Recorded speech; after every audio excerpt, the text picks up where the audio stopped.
The NFL draft is a few days away, and that's all around insane. Time doesn't even exist anymore. But in this year's first round, there are a ton of debates currently happening right now, and a ton of quarterback debates that are happening in this draft currently. Like Jayden Daniels or Drake Maye, who goes ahead and selects JJ McCarthy, and does Bo Nix or Michael Peinx go ahead and get first round? There's a lot of questions that are happening right now, and I'm here to answer all of them for you, and I'm just gonna, break down and tell you what I personally think is going to happen in a couple of days from now. But before I get into it, make sure to like and subscribe. Is very, very much appreciated. And guys, go ahead and go follow my Twitter at CrumbleTakes, my Instagram at CrumbleTakes. I will be going ahead and posting shorts on there talking about mock drafts. Those will go ahead and be uploaded. I also do a ton of NBA recaps every day that I can go ahead and upload one of those. So if you enjoy stuff like that, go ahead and follow. And I also post it on YouTube right here. It'd be very much appreciated.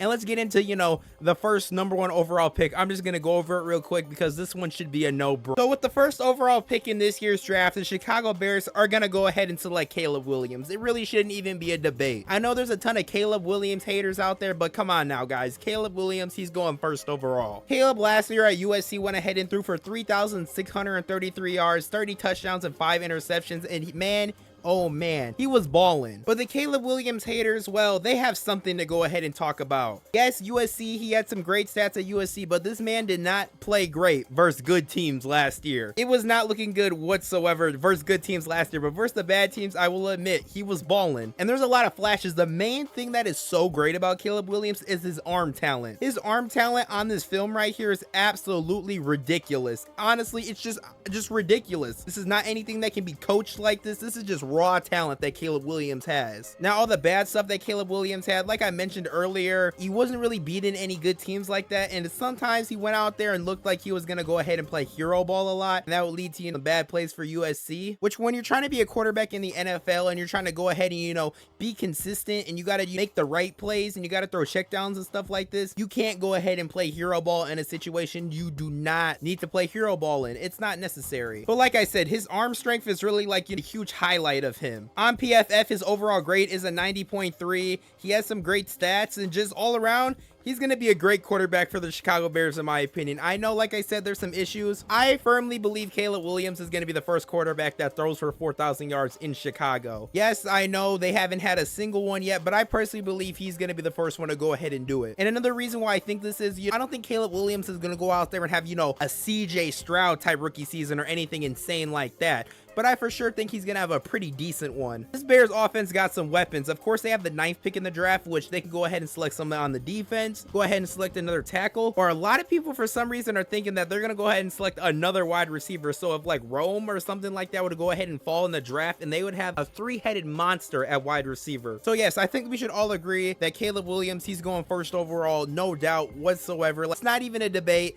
I know there's some haters out there, but he's going to go first overall. Now I'm going to talk about two quarterbacks at the same time because this is a huge debate that's happening right now in the NFL landscape. And you know what? It's time to give my opinion on it. The Jayden Daniels versus Drake Maye debate. Everyone's over here arguing about it. It's just an insane debate, and I'm here to give my take on it. So with Jayden Daniels, last year he threw the ball really well. He had a lot of time to work in the pocket at LSU. He ran for 1,000 yards last year, which was huge. He's very athletic, insanely athletic. He threw for a ton of yards. He threw for a ton of touchdowns. He won Heisman last year. He was all around a great quarterback.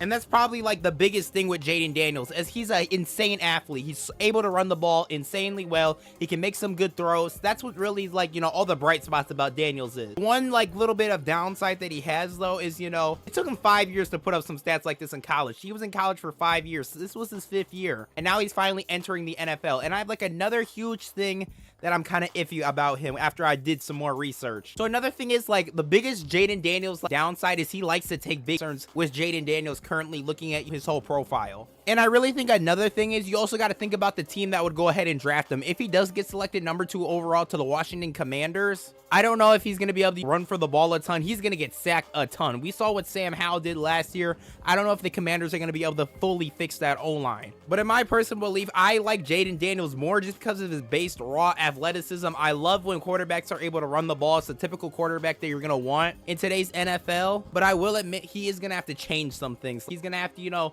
make some more responsibilities responsible plays to make sure that he doesn't get hurt, because if he starts facing injuries in his career, especially early in his career, things are not going to go well whatsoever. And then you have the Drake Maye argument. Drake Maye made a ton of insane throws at North Carolina. He was balling. Drake Maye was also only in college for 2 years. There's some nice highlights of Drake Maye, and he does some things really well. The thing about Drake Maye, though, he makes a lot of mistakes. If you go look back and go look at some footage and some tape, you realize that, there's kind of a lack of consistency there. He's not really, 100% consistent all the time, and he has some down plays. When he's on fire making some huge throws, he's able to do some great things. And a lot of people go ahead and compare him to Justin Herbert, and from what I'm seeing on the tape, I honestly could agree with you if this problems didn't really exist though, and he goes ahead and fixes these. Also, another big thing with Drake Maye is he also has poor footwork. He has to go ahead and fix that. But also, the wide receivers in North Carolina were not really good separators, as you guys can see in the tape. It's just kind of iffy. So if he does go ahead and get drafted to a team like the Commanders, that would be nice for him, because he would have, one of the best separation wide receivers in the NFL, being Terry McLaurin. But if he gets drafted to New England, we still really don't know what their plan is at wide receiver. They're still rebuilding. They're still trying to fix some things. But ultimately, I personally prefer Jayden Daniels. I just like those electric quarterbacks that are able to throw the ball down the field. I'm not saying that he's better, but me personally,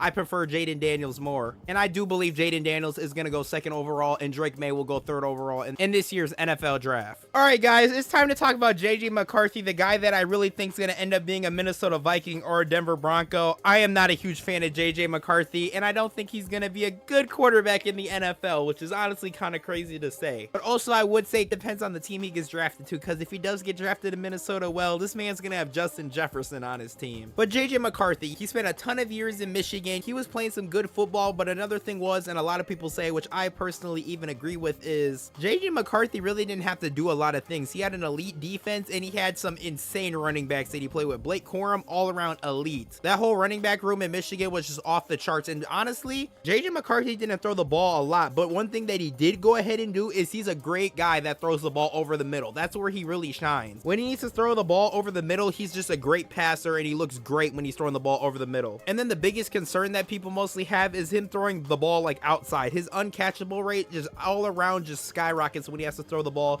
outside of the numbers, which is not a good thing whatsoever when it comes to JJ McCarthy. In the NFL, you're gonna have to throw a lot of tight passes, and some might have to be outside the numbers. But another thing about JJ McCarthy that helps add to his resume is he's a great athlete. He doesn't just stay in the pocket. He can go out the pocket and, make some plays, make some throws on the run. He can also go ahead and do that. But also, another thing that he's not the best with is pressure. When he's under pressure, he tends to get sacked a lot and takes a lot of sacks. And JJ does have some turnover worthy plays. And then another thing that JJ McCarthy will go ahead and do is he'll look at his first read, and if it's not there, he'll do something risky and go ahead and turn over the ball, and that's something you really do not want in the NFL. So me personally, I'm not a huge fan of JJ McCarthy. I really don't think he's going to be that good in the NFL, but remember, this is just my opinion. You can maybe go ahead and change my opinion in the comment section. I would love to hear what you guys think. But me personally, I think JJ McCarthy is going to be a Minnesota Viking, and who knows, some things might go ahead and change, because having Justin Jefferson on your team is going to be huge, or who knows, maybe someone's going to go ahead and trade up. We don't know yet. All right, it's time to talk about my second favorite quarterback in this draft class. Of course, the first one being Jayden Daniels, but my second favorite one happens to be Micheal Peinx out of Washington.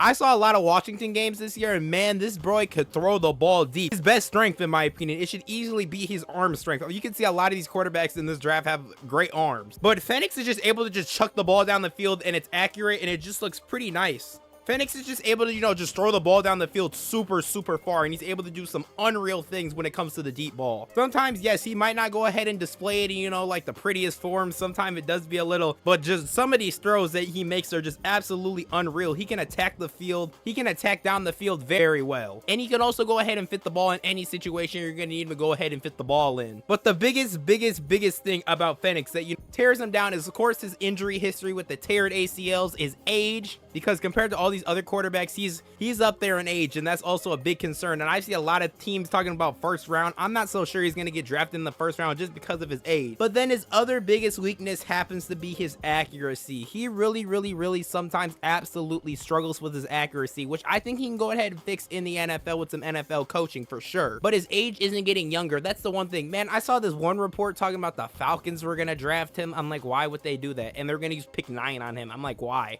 And those are definitely like two biggest weaknesses that hurt Peinx, is that accuracy and that age and that injury history. Otherwise, that arm talent, like a lot of quarterbacks in this draft, immaculate. And then the last quarterback I'm gonna go ahead and talk about is gonna be Bo Nix out of Oregon. Bo Nix's like biggest thing is he's a very accurate quarterback, and he also does not turn over the ball. That is like one of his biggest strengths. He barely turned over the ball in college. He was very good at keeping the ball to himself and just making smart plays. He was very good at that. And he's also a great playmaker. He can escape under pressure and make some amazing plays like how Jayden Danils can. And I think that's really a huge thing when you become an NFL QB, is able to, you know, extend plays and able to go ahead and avoid turnovers. That's all around huge. He was also really good at avoiding sacks, and when you're able to, you know, avoid negative plays, that's all around amazing to have as your NFL quarterback. And then the biggest problem with Bo Nix is, unlike most of these quarterbacks in the draft, his deep ball is kind of it's kind of iffy. Sometimes he needs to add a little bit more juice and a little bit more velocity on some of these balls. His deep ball is kind of iffy. He can throw it, but you're not always going to go ahead and get a super deep ball from him all the time.